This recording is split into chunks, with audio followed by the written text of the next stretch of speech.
going on, Dunce's family? We are back with another episode of the Dunce's podcast. It is myself, Jay. Let me just fix up this camera real quick. There it is, gallery view. Isandro, what's going on, bro? How you doing Hi, today? Jay. My Jay, name is that's Isandro. right. That's right, Jay. The people here know me as Jason Molina and you as Echavarria because for some reason Zoom They decided to can see you have. now. Yeah, you can see our name, so that's pretty cool though. I love that for us. Just people have trouble pronouncing my first name, so I just wanted to make it easier Yeah, for them. and I think I'm gonna start putting the dunces as our name, but I got to change up my Zoom. But anyway, guys, today we will be discussing the 2022 NBA champs, the Golden State Warriors. Not much to talk about, but also we can always find ways to discuss certain aspects of this team because it feels like the Warriors are always in headlines, and it just seems like the right fit to start off with one of the teams. Even though we did do the Jazz last week, we plan on doing these once a week. We're probably going to record another video this week of another team, but most videos will be posted just how they've been doing. Maybe on a weekend. It'll you typically be between Thursday and Sunday, the times that we post. Especially if we do two this week, so expect a double upload if you guys can. But without further ado, my friend, let's talk about the Warriors. First off, congratulations to the champs. Steph Curry won Finals MVP. He had a crazy performance. I believe it was Game 4. That was it Game 4 or Game 3 that he dropped like what was it, like 40 points or something? It was crazy. He had one of the best performances of his Finals career. It was great to see. Klay, Draymond, Iggy, and Curry all have 4 rings together. That's crazy. That's crazy to think that these 4 guys have been together for such a long time. Iggy left for a bit, came back. There's actually still a free agency slot open or a slot open for that team, just in case Iggy decides to come back. But I still think that he should retire. Probably be in the front office role with the Warriors. But who knows? But based off of this past season, Isandro, let's discuss a little bit on the 2021-2022 Warriors, not the 2022-2023. Let's talk about this Warriors team. They were so hyped at the beginning of the season with Curry balling the way he was. Everybody thought he was the unanimous MVP at the beginning of the year. Then things kind of slowed down. Draymond Green got hurt. Klay Thompson was adjusting back into the lineup. Jordan Poole was a wonderful story throughout the season. Wiseman was never able to play, but still a lot of promise for the young, former number two overall pick. So there's a lot to discuss here with this past season. What do you think? Like, what was your kind of synopsis? I guess you can say, big word. What was your take on this past season and into the playoffs? Like, what did you think? They kind of fell off in the middle. I don't know if you remember. We Yeah, had Steph Curry as the MVP, and then he kind of just tapered off. But I guess we kind of realized that's kind of what some teams do when they're trying to contend. Like they don't really go ham the whole year, which makes sense. yeah, yeah. So And do you think like the Draymond Green issue, him getting hurt, was I know we discussed about it throughout the season, even while we were on and off with our podcast, but throughout the season we did discuss a lot about Draymond Green and his absence. Was that really like truly a major factor for that team during the regular season, or was it I just guess it was, a yeah. blip? Yeah, I guess it was. I guess it was, but they kind of needed it to kind of like learn a little bit, like kind of wean themselves off from a Draymond a little bit. Not right, that they still didn't. They're at their best when he's at their best, obviously. right, But it kind of gave them a little practice for the playoffs when he wasn't having good games, and they could still, maintain their identity and they could still do well. right. So Yeah, and when once it got to the playoffs, it kind of just didn't really matter, right? Because the guys were ready. They were ready for the playoffs. All the guys were ready for the playoffs. And it's really cool that this team looks like they kind of just bringing back everybody. If you think about it, they're bringing back most people that they had before, right? And their core 3 guys in Klay, Draymond, and Steph, but also bringing just all these other guys in, right? These guys they're really young and building themselves up. One thing I did want to discuss briefly, their playoff success this season. They went up against a depleted Nuggets team. They also went up against who was it that they faced? They faced the Mavericks in the conference finals. It's just Luca, right? And then who else? Who am I forgetting that they beat? Who else did they beat? Memphis. Memphis, who didn't have Ja for a handful for a few of those games, right? I know we discussed this last year with the Suns. Even though they weren't the eventual champs, a lot of people were like, well, they were a fluke, and they kind of were this season because they lost to the Mavericks. They shouldn't have lost the way that they lost. But last year they also faced a lot of depleted rosters, got to the finals, lost in 6 games to the Bucks. Warriors, though, they went to the finals and they're being praised for beating a Boston Celtics team that everybody thought was better than them, and I personally thought so too. Obviously, that wasn't true, but do you think that it was also like a minor hoax that they won this championship, or was this one well deserved and there should be no hate towards the Warriors for this championship? Well, the Suns were obviously frauds. We were saying it last year. We were finally validated this year. Been saying it because the circumstances were different. They were not going to win the series that they played, minus the Denver Nuggets, if the teams that they played were fully healthy. We know that now, obviously. With the Warriors, they showed from top to bottom that they were the better team in every single playoff series that they played, even when Ja was on the court. Yeah, the Memphis Grizzlies were, going toe to toe with them, kind of, throwing a couple haymakers their way. But it seemed, obviously, this isn't the case, but it looked like when Ja was on the court, off the court, when he got injured, that they were better without him. Obviously, that's not the case. Yeah. But I'm just trying to emphasize the fact that Ja or not, they were still going to beat that team. Right. And in my opinion, that was probably the best team they played up until the Celtics. I don't really think that's a hot take. Because the Luka Mavs, they were good, but they were missing something. It was really one superstar against a team. Yeah. No, I agree. I think this is one of the best. And the fact that they went up against one of the best defenses they've ever seen in Boston in the finals. Oh, it's their best. It's their best chip. 2015 was good. I mean, obviously, you play who's in front of you. LeBron had his teammates injured, but they still played really well. And the run to get to that was good. But this one, like, minus the Ja injury, but like I said before, every team they faced was, they were good. It was consistent, and this is the best team that they played in the finals without a LeBron James in it. That they beat. So I agree with you. I think it was a well-deserved championship, well-deserved, solidifying Steph Curry's legacy, even though legacy's already solidified. Not really that much to discuss there. But with all that being said, a few of their pieces have left. Damian Lee, actually, speaking of a team, he left to the Suns. Gary Payton II, pretty big loss. I'll give them that. Lost them to the Trailblazers. Otto Porter Jr. lost him to the Raptors, who hit some big shots in the finals for them and played solid defense. So it's pretty good. Pretty good. Loss. Juan Toscano Anderson didn't really get much playing time, but was solid throughout the regular season, showed flashes. Is a little older than most people might expect. He is 29 years old, but he signed with the Lakers. And Nemanja Bjelica has signed a 2-year deal with Turkey. So shout out Bjelica. But with that being said, what is your biggest loss for them in that regard? Because I'll give you the additions in just 1 second.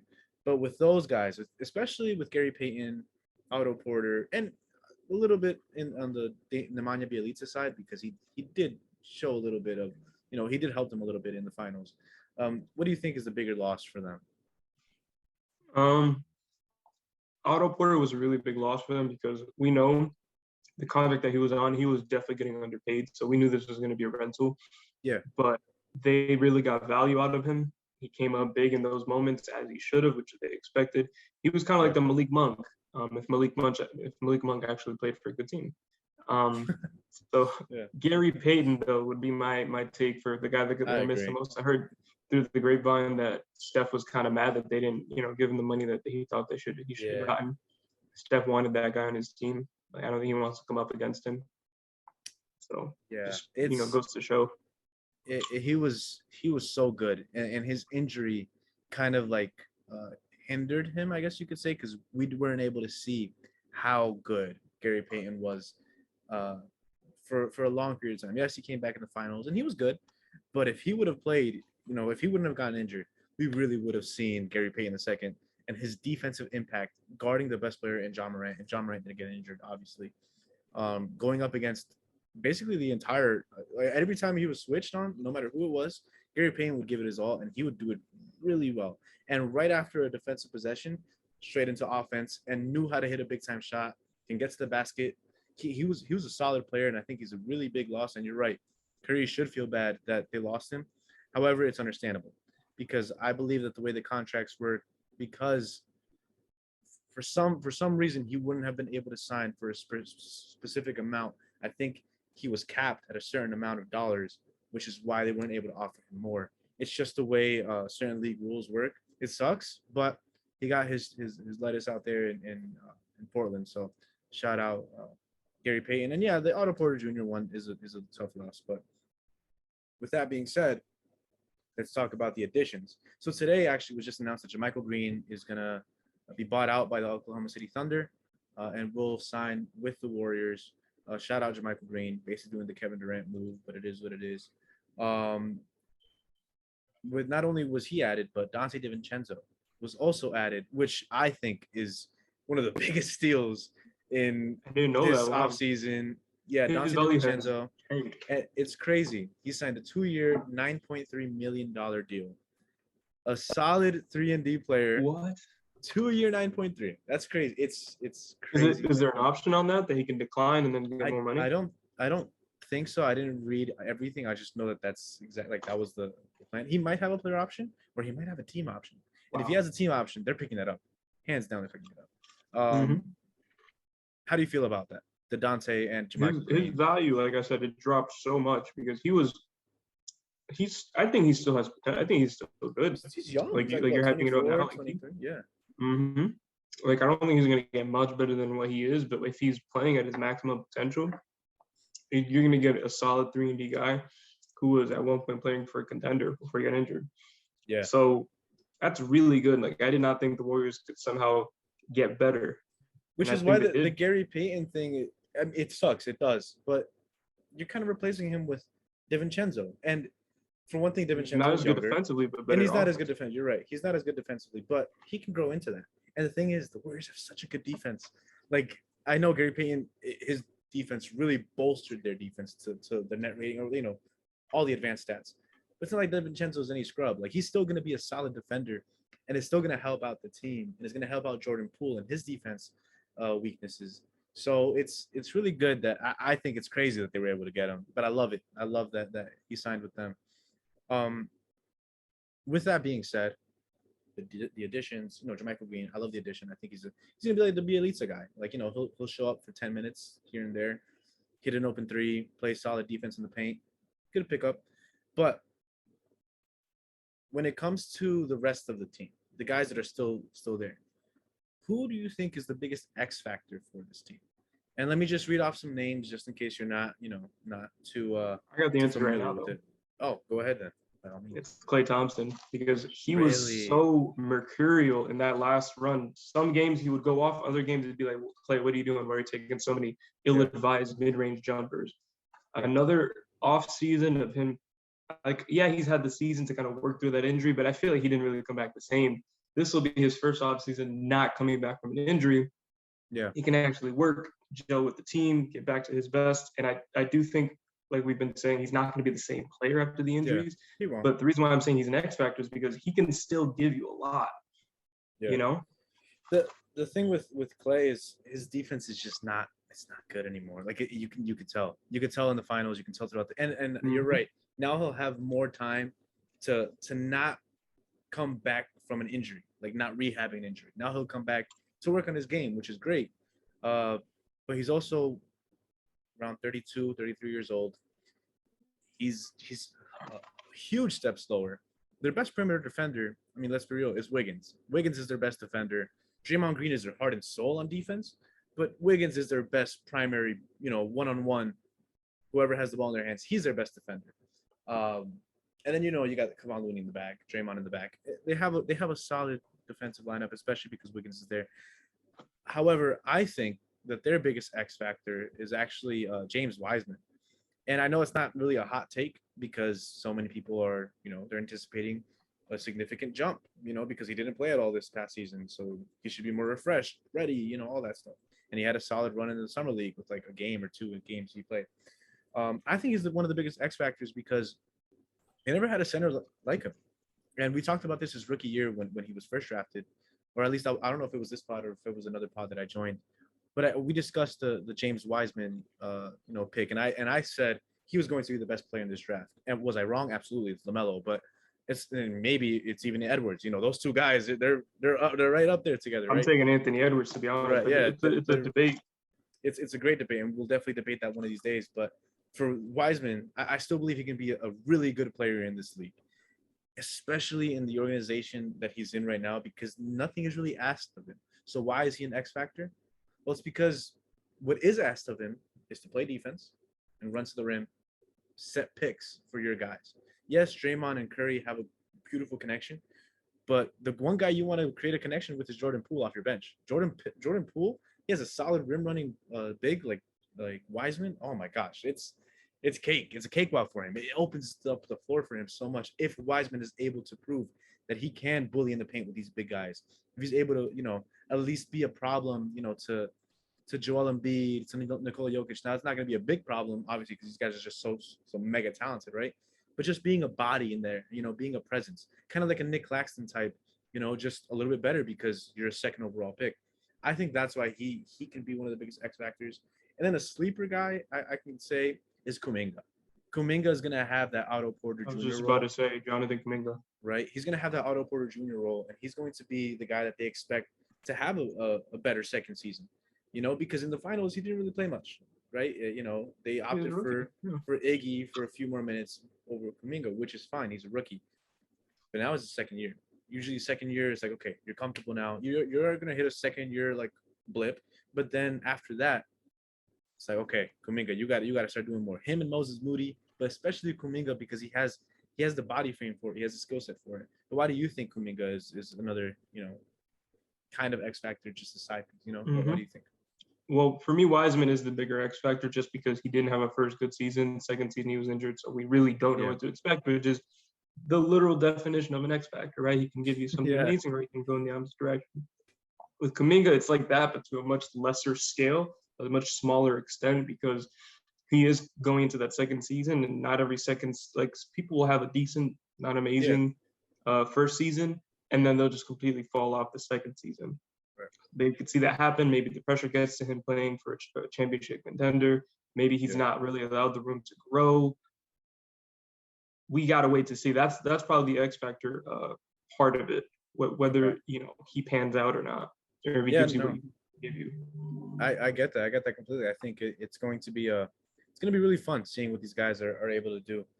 Let me just read out to you the lineups that I kind of created. I mean, I didn't add JaMychal Green because he just signed there, but they do have a starting lineup of basically the same. It's the same starting lineup of the playoffs. Because if you didn't know, their starting lineup in the playoffs, they never played together in the regular season. That's crazy. That 5-man group didn't play a single game in the regular season together. Which one? Because they had a couple. The Curry, Klay, Wiggins, Draymond, and Kevon Looney.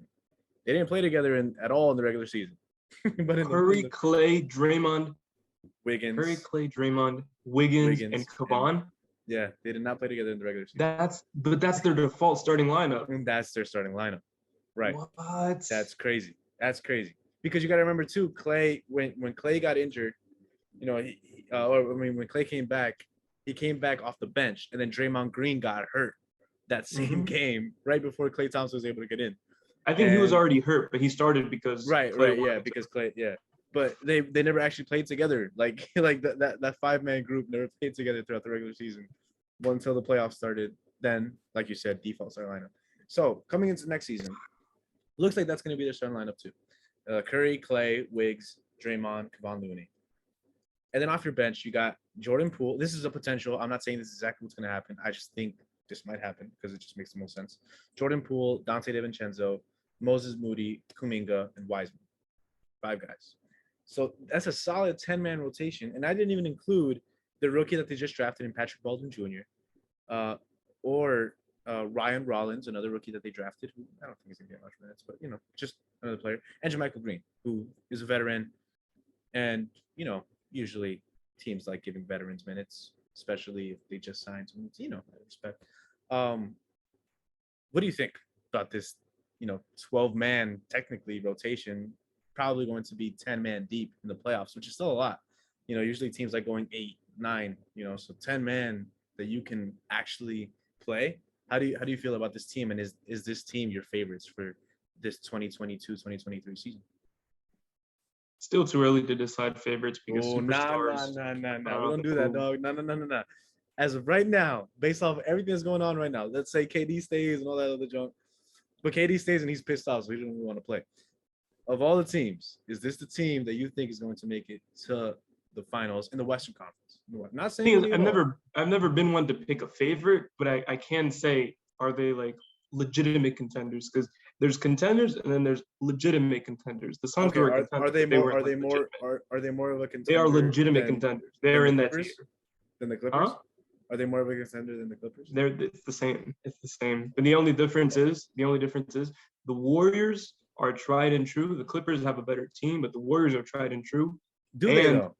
I just named you 10 guys that will definitely be in that lineup. Again, Curry, Klay, Wiggs, Draymond, Looney, Poole, Divincenzo, Moody, Kuminga, Wiseman. That's a good team. But the Clippers have Paul George, Kawhi Leonard, 2 of the 3 best players on both teams. Steph Curry versus Kawhi. You'll say Steph right now, but Kawhi on his day. That's debate already. I'll never go up against Kawhi.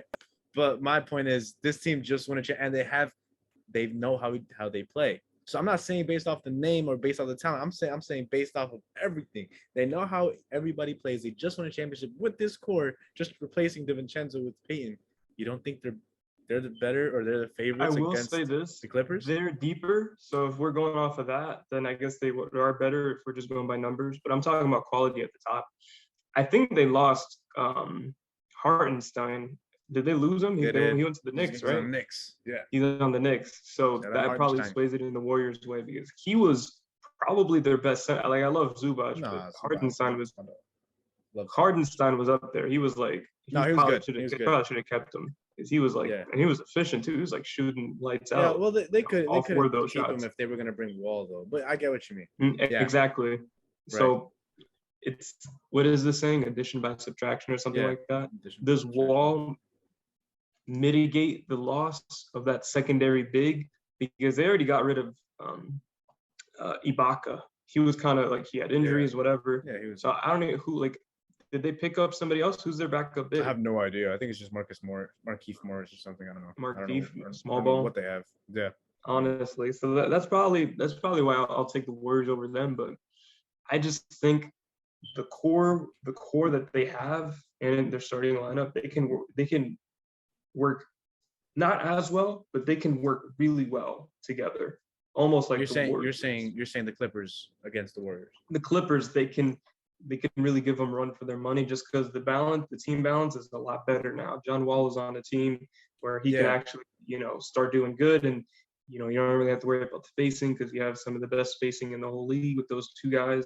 They finally have a point guard who can put people in their spots. Both teams, ironically, that we were talking about in previous months about like the Boston Celtics and the Clippers, that they kind of married each other. They needed that last piece, and they got it. They finally got it. But even then, we'll talk about the Celtics eventually. Yeah, but we'll talk about Celtics and Clippers actually in a whole separate pod. Yeah, definitely. Maybe we're leaning a little too much into the Clippers, but just comparing them to the Warriors, I think they're up there. They're close. Yeah, I agree. I think that if it's not the Warriors, it's the Clippers. And I might honestly, in the West. I might even not lean towards the Clippers, but I wouldn't be surprised because the Clippers are a really good team. But that's a whole other topic. But as of right now, the Warriors, though, you're saying the legitimate contenders. I agree. Do you see them repeating as in the Western Conference Finals this upcoming season, though? At least, do you think that they'll be in the Western Conference Finals at least, barring any setbacks, barring any injuries? Western Conference Finals. Really depends on seeding and who they get. They can beat most other teams, but the Clippers and maybe, depending on how the Nuggets look, a healthy Nuggets, because the Nuggets would have the best player on both teams, and they would have. There's probably like maybe 1 or 2 other teams, depending on moves and stuff like that. Like don't count the Lakers out because like you never really know it doesn't look likely, I but you counted never them really out. know. Oh yeah, I'm not counting. I'm not. I'm talking about Lakers, not right now, but like we'll see the yeah, moves that they make. look, the Lakers, and we'll definitely do a whole. I think that won't be like a whole 45 minutes. Like my whole Zoom meeting will cut off because of it. But by the way, Zoom or Stupid Montclair actually took away my Zoom for a long time. Now I only have 45-minute meetings. So, but we'll get that fixed. But Only anyway, 45. I know, right? Can everybody me? But no, my point is, the Lakers they might have a lot of options. You know, might be able to trade. You know, the Jazz are blowing it up. You never know. Mike Conley might make his way to the Lakers, or even Patrick Beverley. You never know. But that's a whole other separate issue. Back to the task to the team that we have. But yeah, I guess what I was trying to say was, Yeah, there's only a couple different teams that could prevent them from getting there depending on the seeding. yeah. But if it's not like those 2 or 3 teams, maybe there's probably nothing that's going to stop the Warriors, barring injury, to get to that Western Conference Final. And with that being said, the injury part. Klay Thompson, he's obviously it's known. He's not the same player. Draymond Green, same thing. I mean, you can say he's a little step slower. Injuries too. If those two guys do get hurt, though, especially Klay, let's give Draymond a pass because Draymond doesn't really have to do much. It's mainly just being the heart and soul of the defense, and then being, you know, the solid playmaker. But with Klay, do you think that they'll be just fine if Klay isn't the player that he was, or even this past? I mean, if you think about it, he averaged more points than Wiggins. Wiggins just, you know, you didn't expect Wiggins to be so good in the playoffs, but he actually averaged more points on more shots. It was horrible efficiency, but Wiggins wasn't shooting, you know, particularly well either. You know, they were pretty, you know, somewhat the same, and Wiggins cannot hit a free throw to save his life. But having Divincenzo in there, having Kuminga, having Moody, is Klay Thompson really, you know, that? I mean, I know you said he's the X factor, but looking at all these other guys that are there, is it really that much of a tough loss if, you know, if Klay Thompson is out, you could bring in Divincenzo to come in or something like that? Like, what do you think? It is, because the league has gotten better. If you're not progressing and moving forward, you're behind. Kind of like what we saw with the Heat last year. Right. So the Warriors, I mean, Klay, I said he's the X factor for a reason. He needs to step up. He needs to be their number 2 option, or at least most of the time be able to step in and, you know, fill in that number 2 option role. Because like I just said, the league's getting better. Moves still haven't been made for some of the top superstars in the league, and things might not change for right now, but, you know, trade deadline, either before or on that day, the league is going to look very different from how it looks right now. That's true. So he's going to need to really step up and be that secondary superstar, because if he get, you know, theoretically, if they get their second superstar or their first superstar, depending on who they get, or if, you know, the Lakers get their guy that they've been trying to get, you know, Kyrie. Yeah, Kyrie Irving. The Warriors, you know, they wouldn't be as high on that totem pole as they were before. So really depends. It's a lot to think of, a lot to discuss. But at the end of the day, they are the champs of this past season. They're definitely title contenders because they are the champs, and because, you know, though they lost a few players, that looked like that was disgusting. But though they lost some guys, they're in-house guys. Oh, you don't like cucumber? That's weird. I won't lie to you. The fact that you don't like cucumber, that's weird. But whatever. I don't like cucumber. That's crazy, because I bet you like pickles, right? All right, we're not getting into this. We'll leave that for the non-sports, all right? Because they're two completely different. You like cucumber, you like zucchini. I do. Different topic. Yeah, but anyways, continue. Though. No, wait, hold on. Real quick on this thing. Are cucumbers and zucchinis, like, they're definitely not the same thing? Who says that they're the same thing? They just look the same. That's so stupid. People are really stupid, man. I'm just saying cucumber and pickles because people say that's the same, so I can see. But like, cucumbers are way just better because I think pickles are pickled cucumber or something like that, right? I think that's what but the taste just tastes so different. That's cucumbers like 10 times better though. But yeah, I guess pickles are nasty, bro. But whatever. That's a whole other topic for non-sports, which we will do, by the way. If you got into this far in the video, which I doubt, this is usually just a sport, but I'll have like this clip for those who like non-sports. This is what you'll get in our non-sports. Just talking about completely nothing. That's why we're called a podcast about sports and nothing, if you didn't know. But Stay tuned guys, for the non-sports coming soon. yes, We're working on soon, one day. We actually have a lot of people interested in it. But anyway, back to the it. sports. That's news to me. This, But this okay. Warriors thing. What grade do you give the Warriors on their offseason? So far, a B. A B. Wow. I'll give it an A. How is it going to be higher than a B? They lost Gary Payton. Yeah, but they got Divincenzo for the amount for less than what Gary Payton signed for, and he's a solid player. Yeah. And I think Divincenzo is still. Yeah, no, I get it. But I think the summer league, really showed us Moody, Kuminga, and Wiseman that they have a pretty solid young core there.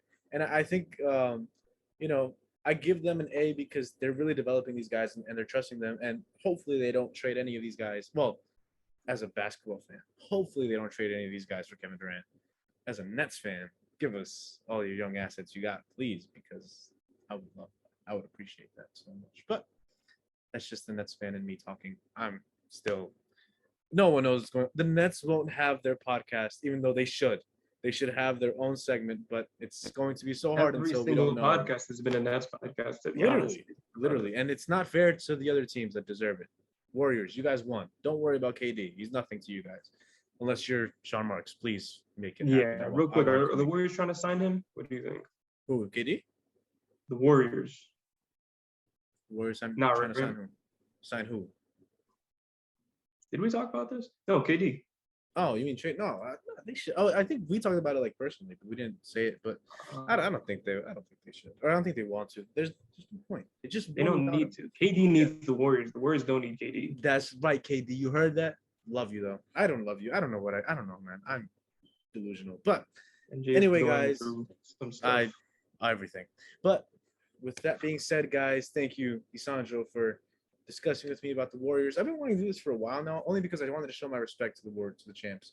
But I believe the next one that we'll do, if anything, why don't you guys let us know in the comments if you're watching this video and you've gotten this far, let us know who you guys want to see. If not, we'll pick a team, regardless, or we'll post it on our social media, and we'll put some teams up there to see which one you guys decide. So you have more fan interaction. And if there is the Celtics, we'll see if we can get Joel on here, or maybe another Boston Celtics fan. I know.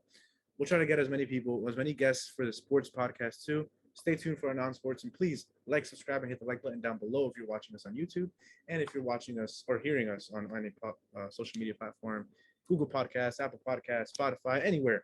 Shout us out to all your friends, families, cats, dogs, and sisters, brothers, and grandmothers. Shout us out, and